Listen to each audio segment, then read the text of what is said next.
La suivre. Émission kitoko na Congo fula fula makamwa kitoko na Congo fula fula ngota yo kabilengi na ngacha fula fula poligne actualité kota na kacha fula fula émission politique chers téléspectateurs de notre émission autour du fait émission na biso moko tozaka na Congo fula fula babi Congo fula fula ne makambo mikolo si des moko babi abonnez-vous na Congo fula fula nde makambo avec le boss des boss banque modèle exemple à suivre. Pourquoi pas dire merci à mon Dieu nzambe wa pesinga ngulu pe feva pe ma oyo ofele o bat mingi bakufinga na zana bomo. Pourquoi pas na merci pas na yena lobi merci pas nzambe na lobi susu merci pas ba ndeko oyo bazakana ngai longo donc banque modèle exemple à suivre mon boss na kata Congo fula fula donc site moko. Pourquoi pas dire merci à maman Brigitte Katenda na papa Lucien Katenda donc motema ya papa Lucien Katenda et à toi aussi je vais dire toi babi mikolo soko lingo zo mo image ba théâtre kitoko il faut que ne vraiment na LBK donc ezali koto pena maison production ba théâtre kitoko ezali parce que ça qui kani na kata président donc to pêche moto yone makamo c'est kitoko. En tout cas aujourd'hui pour vous je vais vous présenter, je vais vous recevoir quelqu'un qui est plus qu'important dans la musique congolaise ici à Djerba, musique chrétienne je dis bien, musique chrétienne mais il est aussi ingénieur, vous les connaissez bien et j'ai dit bonjour à vos frères Iber Moutoumema. Bonjour frère ça fait un bon bout de temps donc les lots sous ce coup ça nous bien.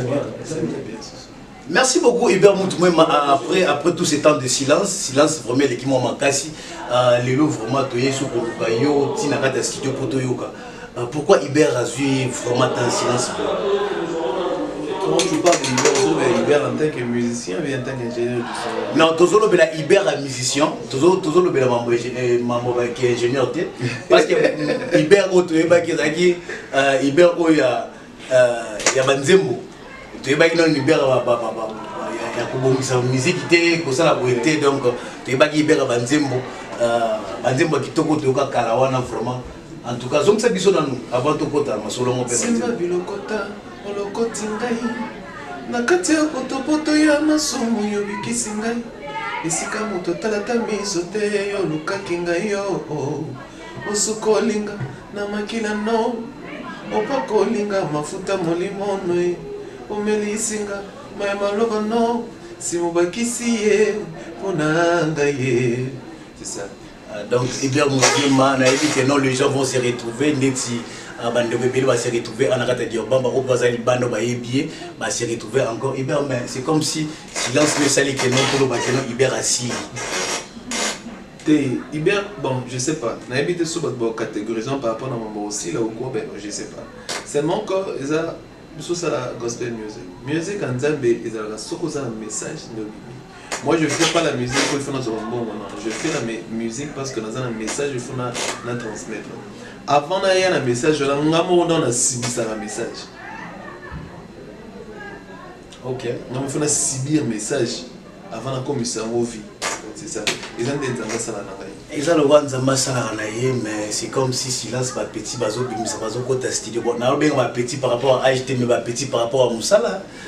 Tout le monde Augustin Mabaya, pardon, Augustin Bimisi, tout le monde va créer de Bimisi, va Yembi, mais Iber, Bana, tu es bien sûr qu'il a 2000 combien? Ils ont 2010, 2012, même 2011, 2013. Je me rappelle bien encore, nous avons honoré, na Grand Gospel Award, et puis nous avons honoré par rapport pour Iber, donc c'est un peu ça. Mais au point où musique est si là, tu es habité. Ma projet na yozanini pour projet moi ça donc projet ça c'est comme si inspiration est ajoutée pour to komaka basala te komaka demadi yo siko dia nzamba ngozo belote pour yemba déjà l'album ezali tous en préparation album je vous informe que ce nzamba soulibi surtout na des albums ba moko encore moko ezala purement congolaise et puis monsieur la purement anglophone on a donc et vous ala les un message boya na kalaminde mamanza mezalate aussi qui c'est ce qui tourne et bande tout ngai na lubaki aux autres en tant qu'ingénieur tout en tant que musicien oui en tant que musicien na fanda quoi parce qu'il fallait dans un message pour te parler merci Seigneur parce que nous avons déjà donc pas longtemps pour lui Et puis, en tant qu'ingénieur, on a fait Hubert a fait l'unité. Batou Mingi, au album de Bamozo Bima, avec tout le respect, Hubert a zaka kati na bamo. Et Hubert a zaka kati pour lancer ba mission moi Mingi Nzambe. En tout cas, bazobo ya kutu qui est ingénieur na yo, je ne sais pas. Ngalo ba nga vérité. Na otana koma muteme na lobine vérité. Bazobo ya kutu qui na basala ki ate, au baksa ki ate le apport no kutu zate. Cela veut dire que non Hubert n'est plus dans le marché. Donc Hubert otoyebaki kala kocha moi voix na nzembo créé machete. Akocha moi voix na nzembo Augustin Machete. Siko. On te retrouve pas. Tu organises anniversaire, il y a 5 ministres, mais aux musiciens. Obi, tu organises. Non, vous étiez parmi les organisateurs. Il y a scène. Non, le mot très important. Hubert n'est pas un égoïste. Hubert, c'est un homme pour les hommes. Vous comprenez? Ceux qui avaient un fantasme, par exemple, qui avaient un fantasme, de l'Emba concert, vous comprenez? Évangéliste Papi Lumazana ont témoigné.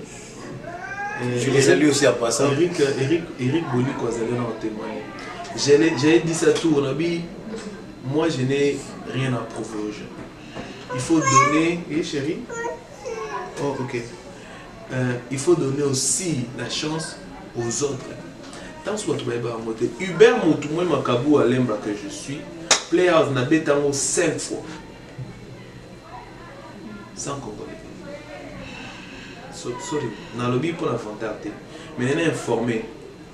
Hubert Moutoumoué que je suis, n'a pas été dans le stade Mabida.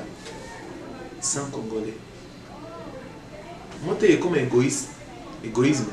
Que quand tu as la chance de voir les bosses, tu as bêta players, tu as une bêta. Moi, je expérience nanga. Tantôt les gens bando banga voba kassie des nous le musicien. Pour Yves Hermoso et Yves Yemba kaza kassie. Bon, na oli ngana lo bamba kamo mingi te fallait normalement bato mso lo na place na ngai. Spectacle na mobimba banda na ebandeli. Bato ba na kati ya concert banda na ebandeli. Tina suka nango, c'est bien mutu mwema. Sorry, na lo bango boyete. Te o lobi yango déjà bandeli ka ba ebi nous a rappelé vantage que non o ça l'appelle au mot. Te na ndenga mabete, na ndenga mabete. Yana obanga ko ba tam so e choqué ba mususu. Concert on a bandé bandeli tina suka nango. C'est Hubert mutu mwema. J'ai été plus la partie sous le rideau que devant le rideau. Tu vois? Donc, c'est pas parce que Moussalo Tosalaki, bande copé belé babonani. Ils essaient de répondre à ça. Mais na simanango pe bat misi bat bazo musal bon me belé. Donc c'est comme si il y a eu un vent. Na c'est pas parce que vision Tosalaki n'a pas de musique à dire bon et comment vivre. Bon si vous yo mesali aux témoins. Bisika oyo par la grâce de Dieu comment non nous décom Seigneur non nous décom va commis en côté siko souci na ngai vous avez souci là te so te vous avez avantage donc vous avez ça pena ba point koto donc kota suka ba comprendre ba que non ba comprendre ba yo à droite au sol là ngali na komo na to sala bo to sol là ba ba comprendre que non ba fa na ba sol là mais ba fumer bango. Donc, vous avez un avantage et là, ça non, makila pena les sangs, il y a baluba et zali non akatina. Heureusement, la baluba tenga na muswahili ngam tasidi kivu ya solo pena no tatala mama. Batu bakasangana na mukongo so deni sorry mais na komole. Mais si vous tombez dans l'histoire, tu vas polémique on a inutile qui va nous mener à rien. Tombez dans l'histoire il y a album des albums on a pas titre non, on a ces titres traité. Mais bandé mon akate sana. Les anneaux squelettes. I know that you are here. Oh, oh Lord. I know that you can feel my heart. Oh, I know that you are here. Yeah,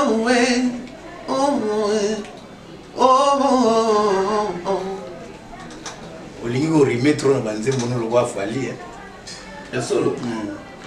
C'est que là on est quoi parce que en salle obina apeka ndenge mona ye donc je pense que donc azabe bon bande robot tout qui ça maté te ba tout ça mala bango te mabine kuta na nzambe de boko sa biso bisonyo surtout moi je dis des choses qui est normal bisonyo sto botama na génération neti na botama na génération wenge OK génération wenge c'était la danse et sa culture quinoise la danse OK so la bongo motema na c'est la nzambe na yeko la musique ba mindele pona yembela nzambe c'est que ko yebi mzane te na omoka musique na yebi wana ndena ko yembela nzambe muluba o uti na benaka mwanga tango abongo ni motema na yembela nzambe yembela nzambe na mnoni abina nzambe ndeni muto aji Soki bon bande au minimum pour rapport.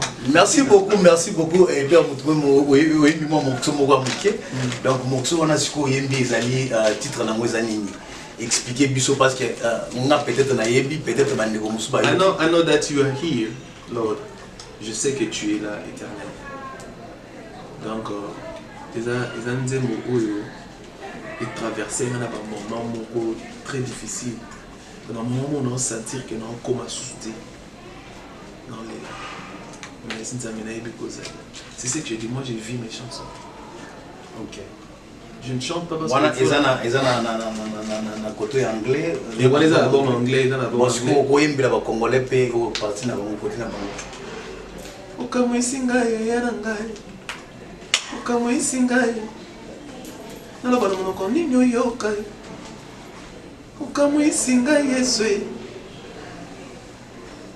webiga ndetska wemba kala sima moto ndende one tena donc gitmete ndezwe kena ngazika gitme ndi oyo ba ngopeti ebongo ni ngobanga o beti sura wenge donc ibata wenge nyo ti on a bi wera so na bi jibe piana ti na ba faire ti na ba et quand je fais que nimta imandi mbona bon chers téléspectateurs comprenez pourquoi parce que je passe tous mes temps au studio. Merci beaucoup chers téléspectateurs comprendre que non Ibera Daraneka boy akima polémique mais azala muta polémique ni azala muta polémique siko producteur il y a deux puces on a izanani OK bon il y a les bosses là qui tiennent peut-être te parler que non c'est comme si tu as beaucoup pleuré c'est comme si tu as beaucoup excusez-moi de vous tutoyer ou les là trop mais c'est ça héritier bao natikala olela encore monte na mambo héritier bao c'est mon frère jusqu'à présent tout ça c'est moi que au mieux tout ça na héritier bao c'était dans le plan merveilleux de Dieu comprendre jusqu'à présent tous ensemble donc c'est ça.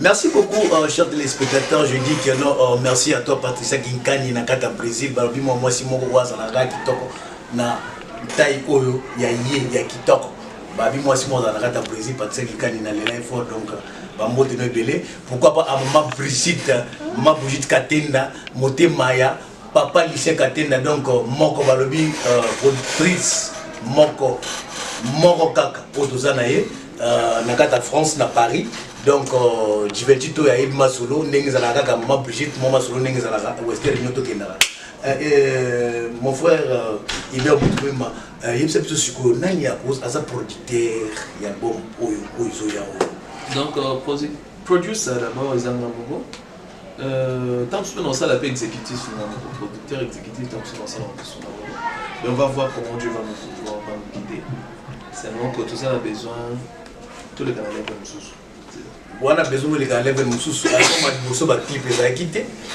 album ben balèze que tout ça fait ba clip té donc tout ça la soeur on a été et là quand il bosso tout ça la peine fort exacto surtout tinda ba clip faisait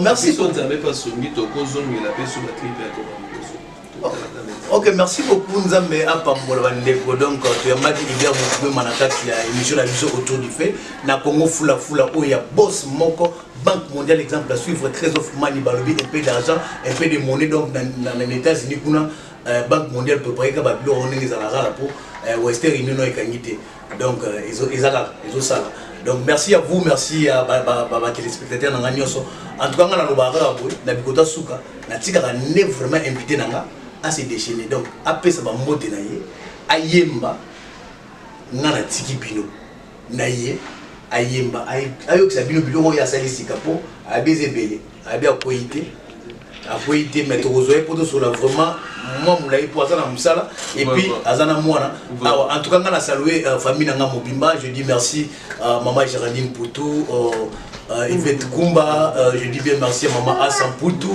je dis bien merci à Denis Letongo pourquoi pas à Jackson Poutou et pourquoi pas aussi na caméraman nanga Marquis na PC Mbote et puis na PC Nono Mbote c'est lui qui assume au moins c'est lui qui assume au moins la caméra derrière là-bas. Donc je dis bien merci à tout le monde. On a les et pourquoi pas dire merci à toi chic dame, petite sœur propre. T'as la taille. Taylor Van Damme ne parle même pas. Marlène Katoyi, monté Moussa Perplexe, donc docteur Nenga Zalaka. Jamon Sumbu n'a déjà erré les mariages, n'a souhaité déjà ma bonne chose, donc ma modèle bien. En tout cas, la personne va passer dans son mot, t'es passe à lui d'or. Nabani nae donc les doyens de méthode donc yé penane mukolo maluba et pourquoi pas dire merci à toi pasteur Benjamin et pourquoi pas dire merci à pourquoi pas dire merci à vous pasteur Benjamin et pourquoi pas dire merci à vous prophète Amos Katemo donc balabi pembe na pembe tout ça na ilongo donc toto ke mafumbe merci na tie bino Iber en tout cas Iber asala oya kosala talaka Vous avez le mot quoi? La Congo foula et le mot. Bon, je suis très heureux malgré que le Moussala, moi je n'ai pas eu de Moussala. Donc je suis très heureux. Donc merci mais la bande de connu sur la Nibiso Lelo. Lelo est une surprise. Vous avez une surprise. Donc vous comprendrez. Tout ça l'émission sous pour expliquer mon bébé.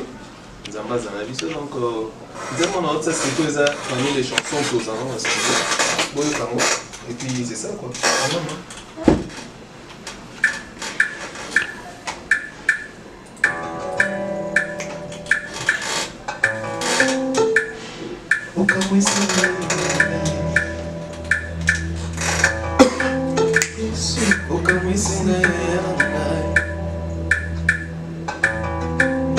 Un partie très important.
Ce que je trouve encore devant tes yeux, ça n'a moyen bilelo atana yeba